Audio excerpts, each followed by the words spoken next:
On a sweltering Tuesday morning, every Lexus, BMW, and Range Rover in the Maplewood Heights HOA sat stacked in a car line so long it looked like a suburban funeral procession.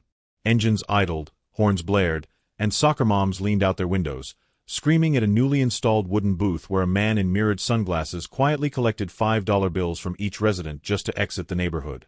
The man smiled with satisfaction as he handed each driver their receipt, his voice calm and professional as he said thank you for supporting local business.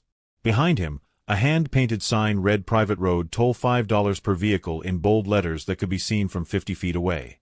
Meet me, Caleb Morton, a quiet IT consultant who bought a modest ranch house at the edge of Maplewood Heights. I liked grilling steaks, fixing my own fence posts, and minding my business. Unfortunately, my business intersected with Trudy Klene, HOA president and part-time real estate agent, full-time tyrant. Maplewood's prized private access road was my only way in and out. Trudy, fueled by Chardonnay and Facebook conspiracy memes, decided I was lowering property values by daring to own a pickup truck that wasn't European. She would stand in her driveway every morning, arms crossed, glaring at my Ford F-150 like it had personally offended her ancestors. The campaign against me started subtly at first. I received an unauthorized vehicle violation notice tucked under my windshield wiper one morning.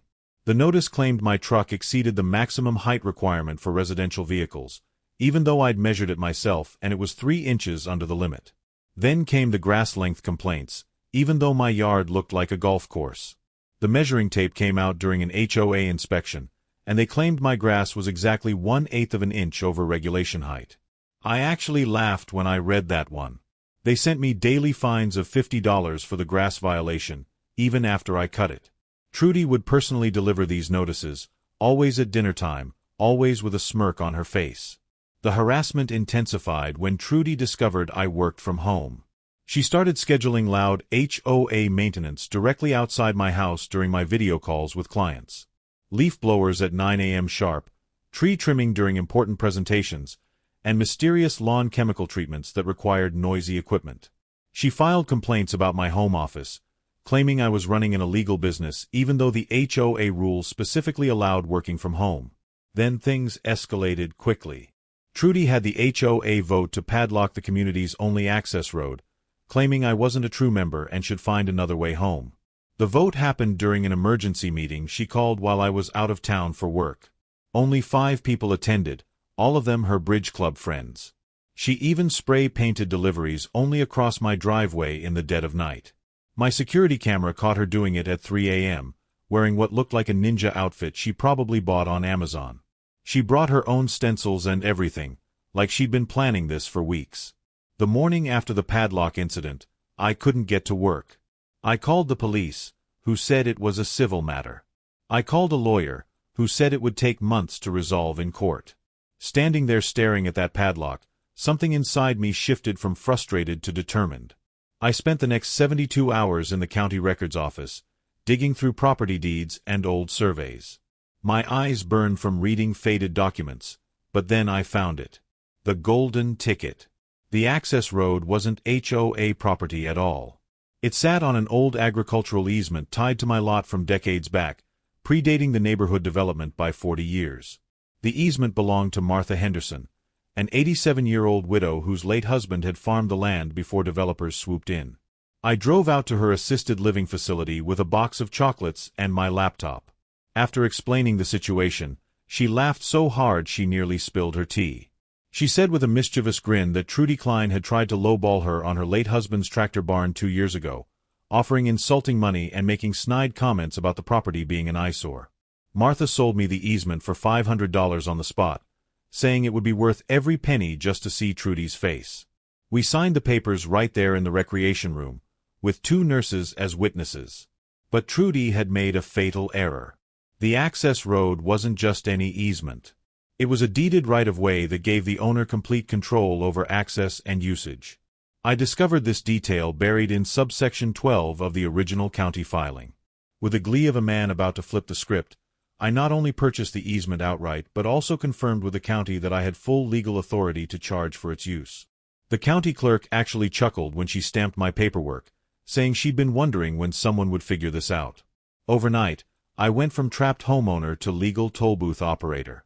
I hired a local contractor to build a proper toll booth, complete with a mechanical gate arm and a credit card reader. The next HOA board meeting was chaos. I arrived with a notarized deed, a smug grin, and a portable card reader. The community center erupted when I walked in.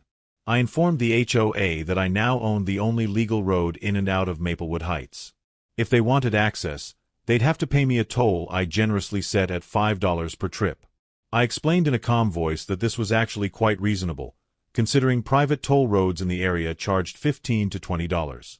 Suddenly, Trudy's minions began whispering about recall elections and questioning whether they really wanted to bankroll her vendetta. One board member actually stood up and asked Trudy why she hadn't checked the property records before padlocking the road. Trudy's face turned purple as she screamed that this was illegal, that I couldn't do this, that she would sue me into bankruptcy. I simply held up the official county documentation and smiled. Her voice grew shrill as she threatened to call her cousin, who was supposedly a judge. I informed her that her cousin was actually a traffic court magistrate 2 counties over and had no jurisdiction here. The room fell silent except for a few poorly suppressed snickers from residents who had also been victims of Trudy's power trips. She stormed out, slamming the door so hard that her campaign poster fell off the wall. For weeks, I ran my toll booth like a suburban czar. Residents lined up, grumbling as I waved them through with a cheery thanks for supporting local business. I kept meticulous records, provided receipts, and even offered a frequent driver discount card where every 10th trip was free. Delivery trucks and ride shares got in free because I wanted goodwill with the actual workers who kept our neighborhood running.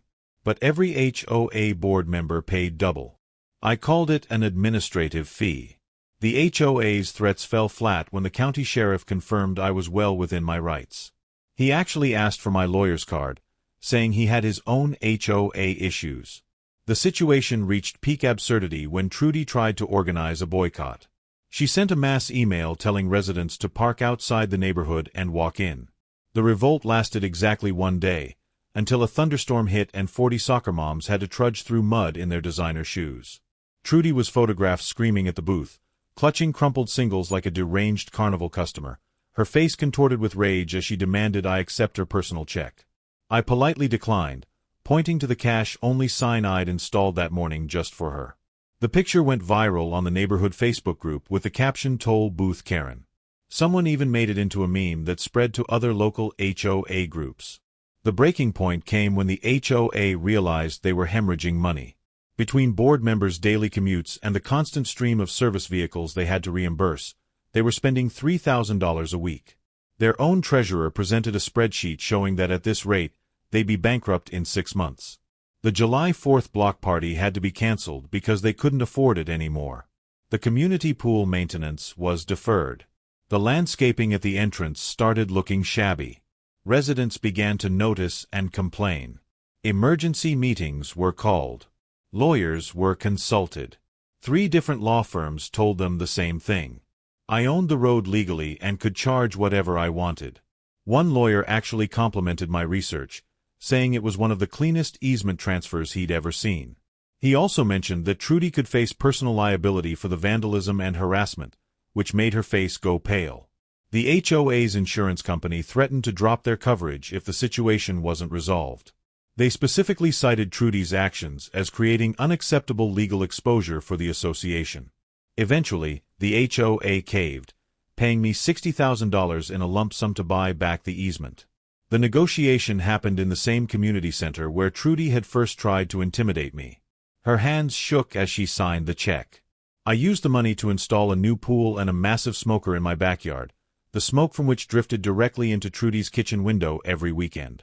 The pool parties I threw became legendary, and I made sure to invite everyone except the former board members. The smoker produced the most amazing brisket, and the aroma tortured Trudy every Sunday afternoon. Trudy was voted out in a special recall election by a margin of 207 to 3. The 3 votes were her own, her husband's, and her mother's, who lived 2 streets over. She was forced to take a different route every day through a construction detour, adding 25 minutes to her commute. At the final board meeting, when the results were announced, she stood there in complete shock, her mouth opening and closing like a fish gasping for air. Someone actually started a slow clap as she gathered her things and left. The new HOA president's first act was to formally apologize to me and implement term limits. Trudy's real estate license was suspended for 6 months after the state board received multiple ethics complaints about her conduct, and she was fined $15,000 for vandalism after I finally pressed charges for the spray paint incident. She stood in court as the judge read the sentence, her face pale and her designer purse clutched so tightly her knuckles went white.